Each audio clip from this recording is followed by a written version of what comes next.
how would someone with a playbook that you've put into Ella, how would they think about utilizing what's in there to help them build a social media strategy, specifically LinkedIn? And I hear frequently that individuals are like, I don't know where to start with LinkedIn. I'm not sure what to do. I know I need to post and get myself out there, but I don't know how to do it.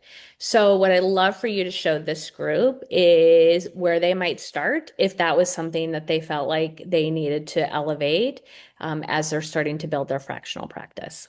Inside Ella, when you first come in, the point to maybe begin the conversation with is Ella knows really nothing about you yet, but she knows a whole lot about marketing. And what she's going to do is provide to you essentially guidance on the basis of creating distinction for you. So she can see her even in the beginning here saying, gosh, I need to know a little bit more so that I'm not just giving you, as she says, post more advice, right? What are you trying to use it for? What is it that, or who is it that you're ultimately trying to reach with this?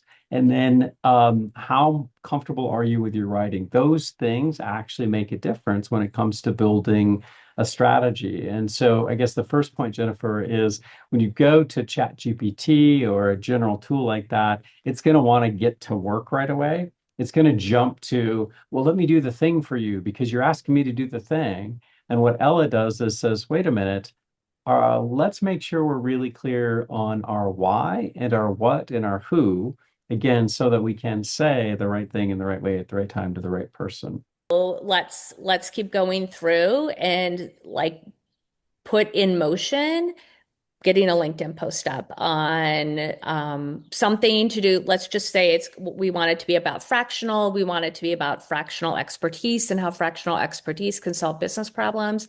And let's just say that this is from a perspective of an operator, someone who's worked in operations previously.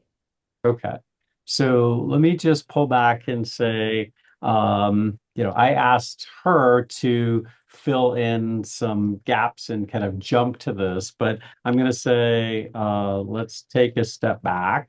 Jennifer, who is watching this demo, has asked us to consider a different scenario and walk me through those details again.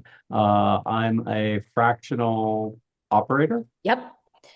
And I And want to make, yeah, I want to make a post about how a fractional operator can solve problems for businesses. so, for those who've played with AI or maybe are regularly using AI, I'm going to keep calling attention to kind of what's different and why you might want to use Ella instead of ChatGPT. Um, but Ella does her best work when you give her as much information as possible about who you are, why you're different, and exactly who you're trying to reach. So I'm going to show you this in two forms. The first point is you don't have to give Ella all that information. You can just sit down and ask, as you did, Jennifer, ask for this post, and you can see essentially Ella's going to guide you through this. Again, she's not going right to the construction of this or even the outlining of it. She's trying to align you to the strategy of it. And this is so important. Please don't just put out stuff. All you're doing is contributing to the noise and the volume's getting louder and louder. And it's like in a party or at a restaurant when somebody raises the level of voice and somebody else gets louder and louder and louder, and all of a sudden nobody can hear anybody. That's what's happening in social media right now. Ella's basically saying, in order to do this, we need to understand their pain, not your model, right? There you And so go. Jennifer, she already flipped it and said, we're not selling fractional. We're trying to talk to somebody who has a problem that Mhm, fractional can uniquely solve. mhm. Okay. And that's a really subtle tip. That's what an experienced marketer would come in and help you see and do.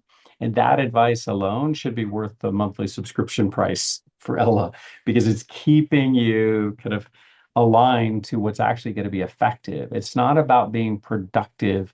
Um, every other tool makes it look like you can do these things. They're just not going to work. unless they're aligned to these kind of things. So what Ella's done is said, okay, here's some examples then.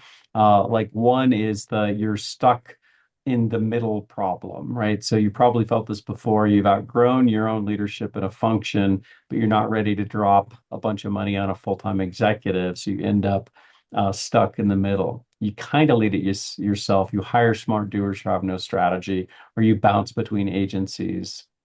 None of those actually works for a growing business. This is where a fractional operator makes sense. So she's giving you an idea that you can respond to.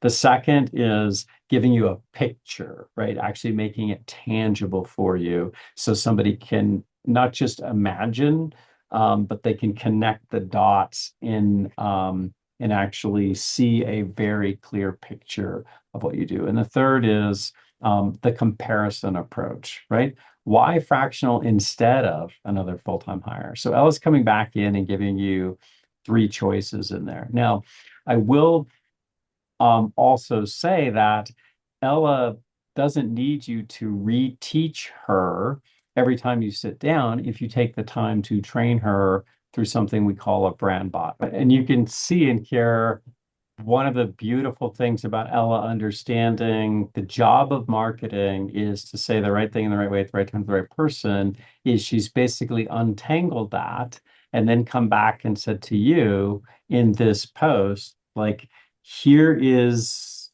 the question that you want to put to somebody, right? Before you hire your next full-time, and she made an assumption that you're in that operational role as COO. It could have been a fractional fill in the blank, but ask this question before you sign a full-time offer.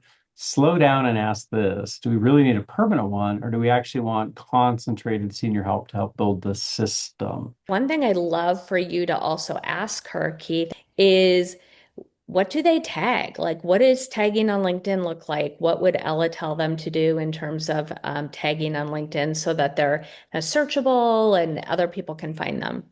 For those who are operationally minded, or Ross, in your case, if you've built content strategies for people before, the method that I was taught is to first think about the pillars. What are the content pillars? Not the topics, but essentially the themes around which our topics will convene. And so you don't need to know those kind of marketing terms. You don't have to say, I need a marketing content calendar or help me with my content pillars. You can just converse in your language, and Ella will kind of match you in this, as she's saying in here, you know, here's really the strategy that we're looking for, and here's some considerations. What should you post about? Ella turned around and said, use 4 buckets. Okay. The reason she used the word bucket is because she recognized that you said you weren't a marketer. If you were a marketer, she would have said pillars. You're not buckets. Okay, great. And rotate them. Here's bucket A, right? Here's bucket B, here's bucket C. And you could then say, give me a list of topic ideas for this, and then help me write all of those. And one tip is, because you've got a tool, once you've got the strategy, you can really efficiently scale that up. So you could write a month's worth of LinkedIn posts at 2 a week. That's 8, 4 buckets, write 2 for each bucket. You could probably do all of that in an hour. And then you're done with your LinkedIn for the week, for the month. And that's Right. just a time tactic that I would encourage you to consider. Back to the question, though, that Jennifer, you'd asked about tagging. Yeah. Here's kind of her short answer. And her short answer is also updated. One of the things that we do behind the scenes is take best practices, continuously research, and feed them into Ella. So Ella's coming back and saying, hey, frankly, they don't matter a lot because they are not going to drive the growth. They might help a little bit. And There so, you go. really, Yep. what's Okay. most important is, are you writing something that's engaging, and are you getting engagement? And are you actually getting engagement with the people you're trying to reach?